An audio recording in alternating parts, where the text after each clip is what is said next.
Trilogy. As the title states, I'm gonna be talking about the street mentality. Actually, this is not how I want it. I don't want to do it like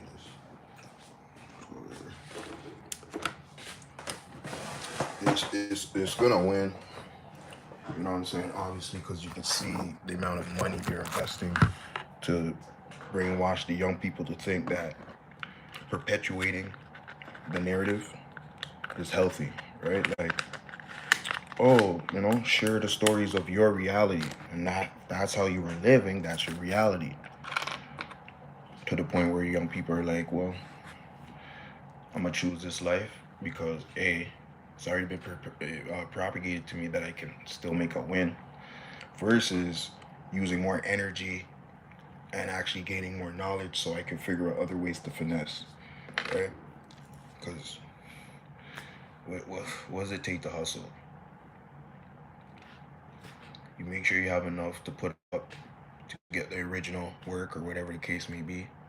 Or if you're virgins enough or you have the link, they might loan you the work. They'll front it. They'll say here, and then you just gotta bring me back whatever it is and pay for your next batch. Simple things, simple metrics where it's like, okay, all I have to do is chop the work, know where the people are and give it to them. Right? Be logical, not mess up, not lose it, not use it myself, not give it away for free, not don't get robbed. Like simple things. It's like, what is the true knowledge base required to truly hustle work when there's so many fiends already, right? So that story is not really gonna catch to say like, all right, like I had to do that, because it's not that hard to do that. What's harder is to like pull yourself away from that, change your mentality from that, and pursue something that will yield just as much fruits. But no one want to hear that. That's boring. That's corny. But you're gonna die or be in jail, fam. To me, that's boring. That's corny. Cause when you're in jail, all you can do is be bored. That's all you can do. You can't do nothing else in jail than be bored.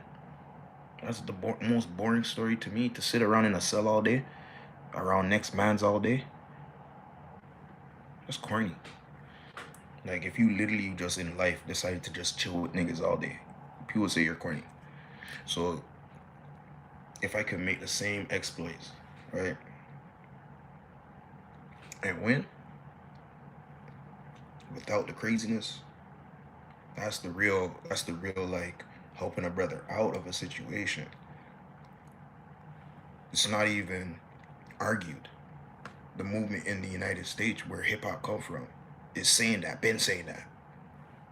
All the mans who used to do it say, yo, I don't even really like having to write about it. I get it. I used to live it, to the point where the narrative now states that rappers aren't real because they're just rapping about things they used to do, or they're just rapping about things that is around them, but it's not literally what they're doing right there because they're literally making money from rapping, not doing anything else. But then now we're like, well, let's let's hitch on that narrative too. But fam, we're not that narrative. Like Canada's last 20 years is not the same as America's last 20 years. You know what I'm saying? Like I get it. Last 10 years we've had Drake and it's given a voice, a platform to the certain street elements in our ends. But come on, bro. Like that's weak sauce, bro. That's the weakest sauce thing. Cause the most streetest mans in Canada are white people from like Hell's Angels. So are you trying to tell me Canadian hip hop is about giving praise to the hierarchy that goes underneath Hell's Angels? Because in the States, they already know, like, yo, the street element, we can't really just keep bigging that up because we already know CIA, ooh, that's a Govy thing, realistically. So it's really about hustling, making a way, building businesses, building equity in things that have value just generally. It's not like this way it's been promoted to us here in Canada, because you have to understand what's promoted to us is mainstream hip hop, is mainstream platforms that have the dollars behind trying to perpetuate the street element. So when I'm coming out here trying to tell you guys that's not real hip hop, that's just what makes it to us. That's just the big money that made it reach to Canadian ears. From all the way from the antiquities of hip hop, guys. It's only the bullshit in a sense. It's not the full story. Half of mans didn't even really know Busta Rhymes had an introspective albums, because they just know his 1-2 singles, his singles that hit on the radio. They don't listen to Busta Rhymes albums. So when I come in and say, yo, he's top 5, like, what? Busta Rhymes doesn't even say anything in his raps. He's just coming, coming around, coming around, coming around. I'm like, wow, right? So, and then what? They're gonna hold up Eminem as the greatest rapper. Why? Because he's talking about trailer trash stories. The Canada don't get it. And if it wasn't for Canada's cosign, the United States would easily be able to say, Eminem, go sit down, fam. Nobody's been playing your music in none of our clubs for how long? So go sit down. It's clearly the rest of the world and Canada that makes you think you're who you are. And nothing against Eminem. He is an OG. I loved his albums. You know what I'm saying? Me and my white friends back when we were in middle school would play his album. But the black kids, we were playing Jay-Z. We were playing Ludacris. We were playing, you know what I'm saying, Dipset. We weren't playing Eminem. We wouldn't sit there and just be like, yo, this, oh my gosh, yo, this new encore. Maybe for like the first 3 days, first week. But then we're back to Jay-Z. We're back to Jadakiss. We're back to Fabulous. Okay, so we were perpetuated on the top crop tier of drug dealer rappers. It's not like we were on Black Thought. We were on the Roots. We know the Roots. We know Black Thought. You know what I'm saying? We know the Neo Soul era. I was a bit more hipster so I could enjoy the Neo Soul era and just let it, resonate in my heart. But a lot of the mans, for them, it's like, yo, if I'm not from a place in this Canada place that is considered hard, I have to take on all of the tropes of what it means to be hard so that people can see me as that, and then I could be normal and whatever. At least if that was the case. But it's like people see me as that, now I gotta be that. So all you were trying to do was get gal. Like, it just, like, the gals want the mans the more hard. So, but then now you're actually doing things to risk your life. Because let's be honest, man. If we have free healthcare, that's majority of the times when mans are like, yo, I have to sell it. Like, their mom is sick, their grandma is sick. They have no one to pay the bills. They have to pay for her medicine. They have to pay. They have crazy ass stories like that, fam. We got free healthcare. You know what I'm saying? Free healthcare. So if grandma's sick, it's free, fam. Everybody in the country is paying for it. It's free. What else do they deal with? You know what I'm saying? Literal redlining or red taping or whatever it's called, where they mess up the prices and the zonings and basically force black people to live in certain areas and can't buy and can't get loans, can't get bank loans because of their postal or their zip code or whatever the case. Fam, as long as you have the money and you have some entity to say where the money came from, you're getting the house. You're getting the house.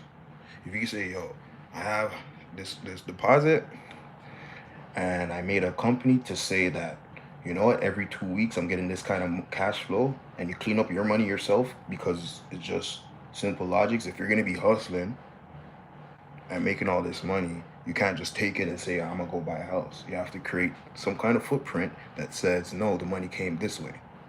Mans aren't really thinking like that because they don't care. It's like, whatever, I'm already on the block. That's all I have to care about. So now you had all this money, you haven't put it into anything worth equity, anything, any resources, and then you're going to say, no, now I'm going to rap and tell everybody how dope I am because I have amount of money to buy houses and cribs, but you don't have a house, cribs. You just have cars because, you can go to any used salesman and shimmy, pay him a little extra, he'll fudge the work. You see, I know that game long time. So everyone can have a car. Cars is nothing. What about property, land? You know what I'm saying? Real things. So for me, I'm not caught up in that wave. And Americans aren't caught up in that wave either. You know what I'm saying? If it wasn't for Drake, who broke through with a little bit of street element, but pop, he broke through as pop.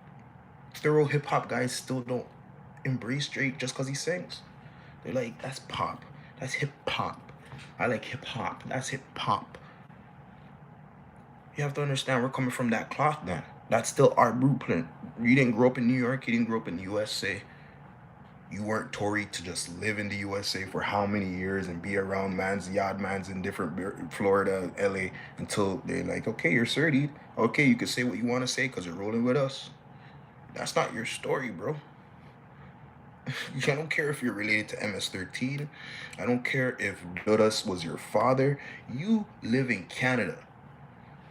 You were raised in Canada. I don't care what extreme of connections and whatever you have to make you think that because, yo, if someone does me something, they don't know who I'm attached with.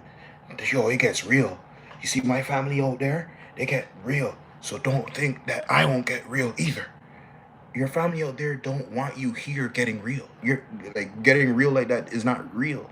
This is stupid. It's fake. Our education system is amazing.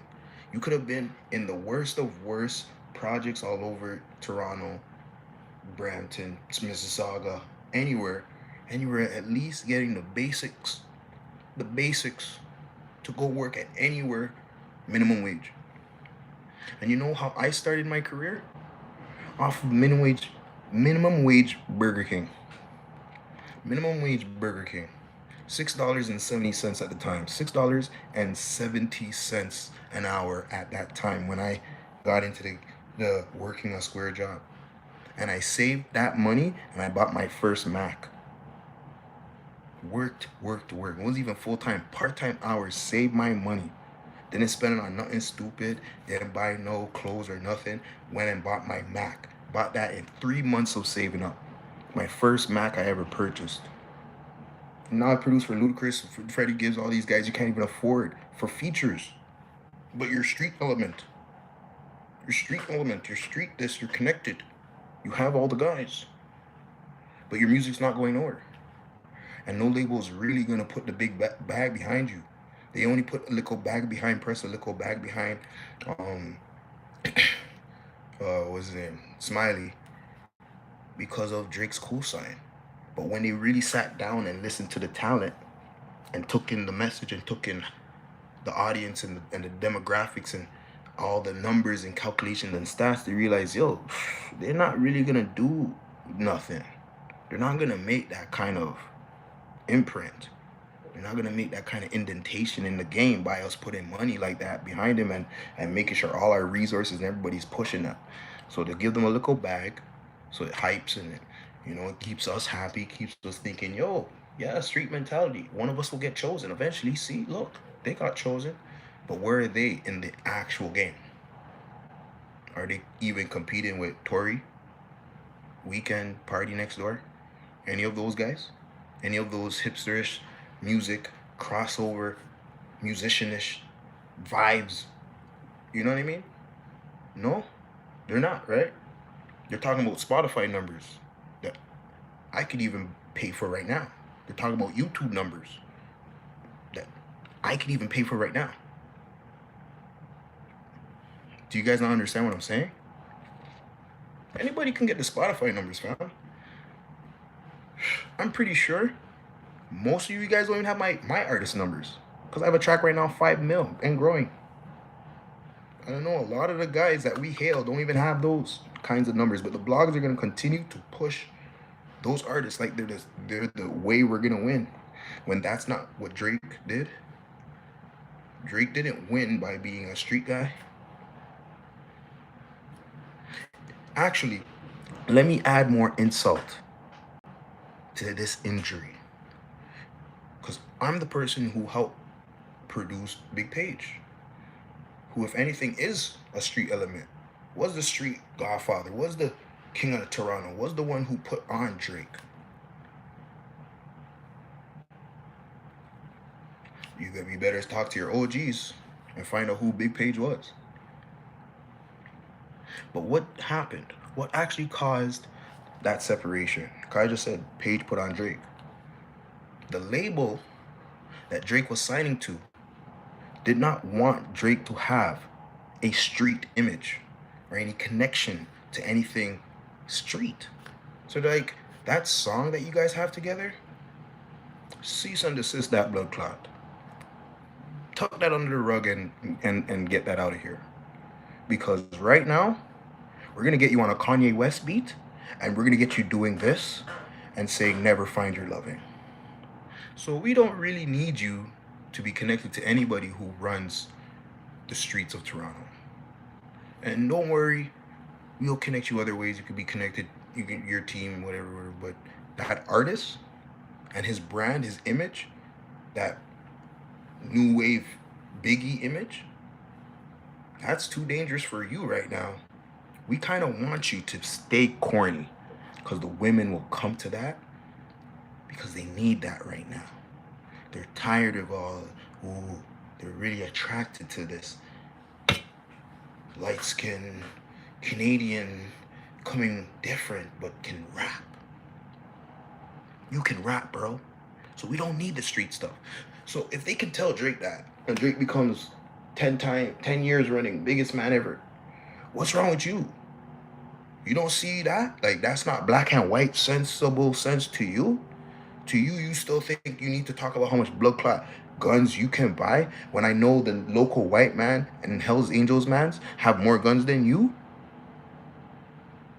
That's what I'm saying. You guys is stopping the bread. You guys is stopping the bread. You're stopping the money. You're stopping your own wins. And I'm over it because now I'm focused on back on my hipster energy. I don't even give a damn. I'll still hope you guys do as much as I can. But if you don't get the actual gem, the formula to how you can implement and make your music really win and tap into the musicianship, the vibes, the good feeling of what music does, not just your depression, not just the fact you was depressed because you was on the block and had that. Everybody went through crazy shit. Everybody's gone through crazy shit. But we need positive music to get us out of there. It's not negative music when you're in depression that gets you out of depression, my brothers and sisters. It's positive music. Low key, it was the gospel scene that helped me, fam. Or I would have been a Brampton's biggest shot top. But it's the fact I was in church hearing inspirational music and understanding that there's a creator. Whether I agree with the dogma, but my brain like connecting and like, yo, we as a whole set of people are vibing off of the energy that a creator exists and created us. That is so deep, bro. You guys are like, no, I'm the sick guy. And you aren't even as, like, you're nothing. Your parents are sicker than you. Your parents are sicker than you, so you're nothing. You gotta become sicker than your parents to the public's eye to the point where your parents are proud of you. That's what we don't get. That's why generational wealth don't work, because we're not trying to press upon our parents that we're greater to the point where our parents is like, don't worry, we'll lock it in for your last inning. When we leave, you're good.